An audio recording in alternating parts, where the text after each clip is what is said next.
వారి కుటుంబ సభ్యులకు ప్రతి ఒక్కరికి హృదయపూర్వక నమస్కారాలు. ఎందుకంటే ఈరోజు సంతోషకరమైన విషయంలో ఒక బాధాకరమైన విషయం మన ఫ్రెండ్స్ ద్వారా తెలిసింది ఏంటంటే బల్ల రాజేందర్ కానివ్వండి, లేదంటే బొజ్జ మమత మన క్లాస్మేట్, అలాగే మన ఉపాధ్యాయులు రాజమౌళి సారు, వారు ఈరోజు మన మధ్యలో లేకపోవడం అనేది చాలా ఒక బాధాకరమైన విషయంగా చెప్పుకోవచ్చు. అలాగే మన టీచర్స్ గురించి మాట్లాడుకున్నట్లయితే గురు బ్రహ్మ గురు విష్ణు గురుదేవో మహేశ్వర, గురు సాక్షాత్ పరబ్రహ్మ తస్మశ్రీ గురవే నమః. ఒక గురువు బ్రహ్మతో సమానం, ఒక గురువు విష్ణుతో సమానం, ఒక గురువు మహేశ్వరుతో సమానం అని పురాణాలే చెబుతున్నాయి. అయితే ఒక గురువు తలుచుకుంటే ఒక శక్తివంతమైనటువంటి సొసైటీ తయారు చేసేయగలిగే ఒక టీచర్స్ ఉంది. ఎందుకంటే ఒక మనిషి జీవితంలో 5 కీలక పాత్ర పోషిస్తాయి. ఎందుకంటే ఎంత ఇంపార్టెంట్. అలాగే 8th, 9th, 10th చెప్పుకున్నటువంటి మేడం సార్లు మనకు నేర్పినటువంటి లెసన్స్ హైయర్ ఎడ్యుకేషన్ కు వెళ్తే అవి చాలా బాగా ఉపయోగపడతాయి. ఎందుకంటే నేను లైవ్ లో కానీ నా ప్రాక్టికల్ గా చూసిన వాటి నేను చెప్తున్నా. అలాగే ప్రతి ఒక్క టీచర్స్ తోటి ఉన్న అనుబంధం అనేది మాటలో చెప్పలేము. చెప్తే చరిత్ర అది రాస్తే ఒక బుక్ అవుతుంది. అందుకని చెప్పి షార్ట్ కట్లో ఒక్కొక్క రోజు ఒక్కొక్కటి మాట్లాడదామని చెప్పేసి అనుకుంటాను. అప్పటి నుండి ఎవరైనా మాట్లాడితే వాళ్ళు చెప్పేసి కాపీ కొడదాం అనుకుంటే ఎవరేం మాట్లాడలేదు. అలాగే నేను 7th ఇక్కడికి వచ్చి 7th అయిపోయింది మా విలేజ్లో. 8th క్లాస్లో ఇక్కడికి రేగందకు వచ్చి జాయిన్ అయినా. అప్పుడు ప్రభాకర్ సార్ ఉండే చాలా బాగా స్కూల్ రన్ చేసినారు. అలాగే మన బయాలజీ టీచర్ రంగరావు సార్ గురించి మాట్లాడుకున్నట్లయితే సార్లో ఒకటి నచ్చేది ఏంటంటే సార్ ఇంటి పేరుతో సహా పిలిచేవారు. అదొకటి నాకు బాగా నచ్చేది. ఎందుకంటే కొంతమంది పేర్లతో పిలిచారు, కానీ సార్ ఇంటి పేరుతో ప్రతి ఒక్కరి పేరు గుర్తుంచుకొని పిలవడానికి నాకు అది చాలా సార్లు బాగా నచ్చుతుంది. అలాగే ఆ బయాలజీలో చూసుకున్నట్లయితే బోర్డు పైన మ్యాప్స్ వేసి ఒక క్లియర్ కట్గా ఒక సబ్జెక్ట్కి సంబంధించింది అర్థమయ్యే విధంగా ఒక మిడిల్ క్లాస్ కానీ మిడిల్ స్టూడెంట్ కానీ లేదంటే పూర్ స్టూడెంట్ క్లెవర్ స్టూడెంట్ ఎవరికైనా అర్థమయ్యే విధంగా సార్ అయితే బాగా చెప్పేవారు. అలాగే మన రామచంద్ర సార్ గారి గురించి మాట్లాడుకున్నట్లయితే నాకు 8th క్లాస్ వరకు ఇంగ్లీష్ అనేది సరిగా తెలియదు.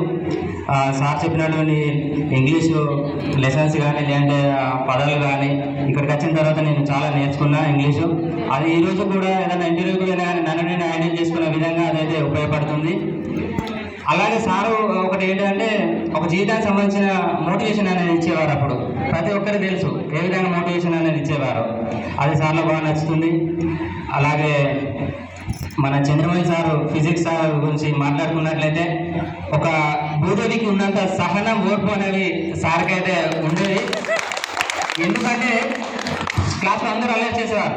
సార్కి ఒక స్కేల్ ఒక డస్టర్ ఉండేది, సైలెన్స్ అని టేబుల్ కొట్టేసి సార్ అయితే ఓపిపోతే అందరికి అర్థమయ్యే విధంగా సార్ లెసన్ చెప్పడం అనేది చాలా బాగుండేది. అలాగే సార్ చెప్పినటువంటి కొన్ని కెమిస్ట్రీలోని ఫార్ములాస్, అవి మూలకాలు, కొన్ని టేబుల్స్ అనేవి జింక్ అని పొటాషియం కేతో చూస్తారు, జింకును జెడ్ తోటి చూస్తారు. అలాగే మాంగనీస్ అని కొన్ని ఫార్ములాస్ ఈ రోజు కూడా ఏదైనా అగ్రికల్చర్ సంబంధించిన పెస్టిసైడ్స్ ఇన్సెక్టిసైడ్స్ చూసినప్పుడు అవి చాలా వరకు ఉపయోగపడుతున్నాయి. అప్పుడు నేర్చుకునేది ఇప్పుడు ఈ విధంగా ఉపయోగపడుతున్నాయి. అలాగే మన లెక్కల మాస్టర్ గురించి మాట్లాడినట్లయితే ఎంతటి కఠినమైన లెక్కను కూడా చాలా సులువుగా సార్ ఈజీగా చెప్పేవారు. అంటే సార్ ఎలా అంటే చాలా బాగా చెప్పేది. ఎంతటి కఠినమైన లెక్కను కూడా ఈజీగా సునాయాసంగా చేసే విధంగా షార్ట్ కట్లో ఒక పూరు స్టూడెంట్ కానీ నార్మల్ స్టూడెంట్ మీడియం స్టూడెంట్ అనే భేదం లేకుండా అందరికీ అర్థమయ్యే విధంగా చెప్పడం అయితే అది చాలా బాగా నచ్చుతుంది. నెక్స్ట్ అలాగే మన సోషల్ సార్ గురించి మాట్లాడినట్లయితే సార్ అయితే సోషల్ బాగా చెప్పేవారు. సార్ చెప్పినటువంటి ఆ హిస్టరీ లేదంటే పాలిటిక్స్ నెక్స్ట్ ప్రతి ఒక్కటి సోషల్ సంబంధించింది. ఈరోజు ఏదైనా కాంపిటేటివ్ ఎగ్జామ్ రాసే ముందు సార్ చెప్పినాయి అప్పుడు గుర్తున్నాయి, ఇప్పుడు ఎంతో ప్లస్ పాయింట్ అవుతున్నాయి. సార్ థ్యాంక్ యూ సార్ అప్పుడు ఆ రోజు మాకు చెప్పినందుకు. నెక్స్ట్ శ్రీదేవి మేడం గురించి మాట్లాడుకున్నట్లయితే మేడం తోటి ఒక విషయం అయితే నాకు బాగా గుర్తుంది. ఒకసారి మేడం ఏదో ఎగ్జామ్ పెట్టినప్పుడు తెలుగులో గుణసంధి సంథింగ్ ఉంటుంది. అదే నేను మిస్టేక్ రాసిన మేడం ఎలాంటి ఎంఆర్ఐ స్కానింగ్ చేసినట్టు ప్రతి ఒక్క మిస్టేక్ దొరకబట్టేది. అది నాకు ఇప్పటికి గుర్తుంది. ఎలా అంటే సంథింగ్ ఏదో గుణసంధి ఆకు కలిపితే అవకారం అని రాయాలి. నేను ఓకారం అంటే మన భాషలో వాంతింగ్. ఆ మేడం అది ఐడెంటిఫై చేసి కరెక్ట్ కాదు రాంగ్ అని చెప్పి మేడం అప్పుడు చెప్పింది. అది నాకు ఇప్పటికీ గుర్తు. అలాగే మన అన్నయ్య గురించి మాట్లాడుకున్నట్లయితే అన్నయ్య కూడా కీలక పాత్ర అనేది పోషించడం జరిగింది. టైం టు టైం బెల్ మోగించి అందరినీ అలర్ట్ చేసేవారు. అలాగే మన ప్రధానోపాధ్యాయులు 10th క్లాస్లో రాజేష్ సార్ గురించి చెప్పాలంటే ఇక మాటలు అయితే రావడం లేదు. సార్ ఎలాగంటే ఆ రోజు 10th క్లాస్లో ప్రైవేట్ స్కూల్కి ధీటుగా మన స్కూల్ అయితే రన్ చేయడం జరిగింది. ఎగ్జాంపుల్ ఏంటంటే నా 10th అయిపోయిన తర్వాత ఇంటర్లో జాయిన్ అయిన తర్వాత ప్రైవేట్ స్కూల్ నా ఫ్రెండ్స్ కొందరు ఉన్నారు. వాళ్ళ మార్కులు కొంతమంది ఫ్రెండ్స్ మార్కులు చూసుకుంటే మన మార్కుల కంటే వాళ్ళ మార్కులే తక్కువ వచ్చినాయి.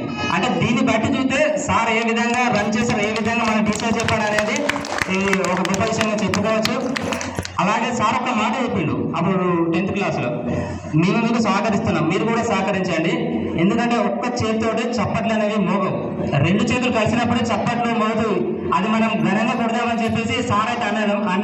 అది నాకు ఇప్పటికీ బాగా గుర్తుంది. నీళ్ళు అవసరం లేదా? అలాగే ప్రిపేర్ అయితే ఏం కాలేదు, అంత టెన్షన్ ఉంది. అలాగే ఒక క్లైమాక్స్లో ఒక విషయం అయితే మాట్లాడాలనుకుంటున్నాను. ఈరోజు మనకు ఒక వాట్సాప్ గ్రూప్ ఉంది, మనం అందరం మీద కలిసాం. అయితే ఫ్రెండ్ అంటే ఇప్పుడు మనందరం ఫ్రెండ్స్ అంటే హాయిరా బాయిరా అనేవాడు ఫ్రెండ్ కాదు. మనకు ఏదైనా కష్టం వచ్చినప్పుడు మనకు సాయం చేసేవాడే నిజమైన ఫ్రెండ్. కాబట్టి మనకు గ్రూప్ ఉంది.